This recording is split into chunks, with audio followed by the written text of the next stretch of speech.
several evangelical groups in this land, they said almost the same, that they have been threatened by the fanatics, the Khomeini Islamic group in this land.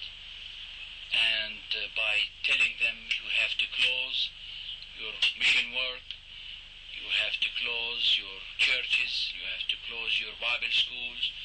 There are tangible reasons for concern. This cemetery at a monastic Christian order outside of Jerusalem was recently vandalized during a high point of the Palestinian uprising. Nuns at a nearby convent were victims of unprecedented purse snatches by local Muslim youth. 2 Christian girls, casually dressed in skirt and jeans, were attacked with acid in Jerusalem's Old City. Muslim gangs have singled out Christian youth with beatings.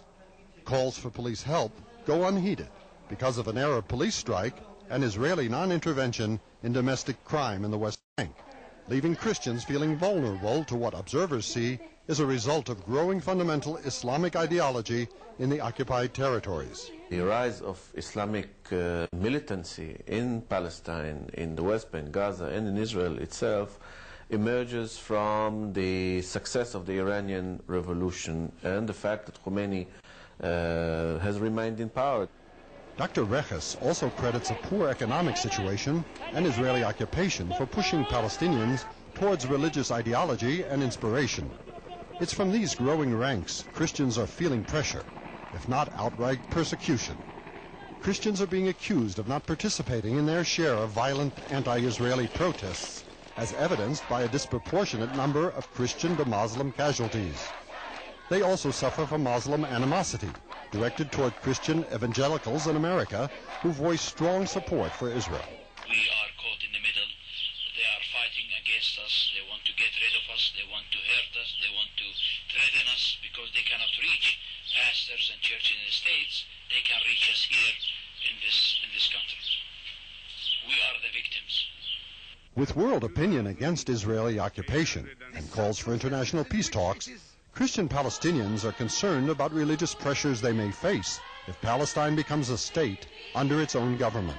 Islamic extremists might be dissatisfied with the character of the state, with the character of the regime, would feel that it was not in conformity with the principles of Islam as they understand them, and might try to change the character of the state by overthrowing the government and taking power themselves.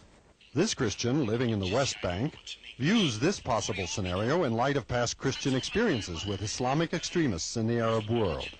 And in future, I tell you, they will practice what is taught by Islam. Either you will become a Muslim, or you pay kind of compensation, or you will be killed. That's Muslim religion teaching. One of the 3, you have to choose. Definitely difficult choices for the Christian community to make, and cause for concern within the minority caught between the Palestinian struggle and the threat of Islamic fundamentalism. These Christians are waiting to see if, like the Christian Lebanese experience, Palestinian unity and nationalism will fall victim to religious division and what consequences it may bring. From the occupied West Bank, I'm Larry Frisch. Since the story was made almost 20 years ago, Christians in the Palestinian-controlled areas are being driven out of the cradle of Christianity. Bethlehem went from being 80% Christian in 1993 to only 13% today.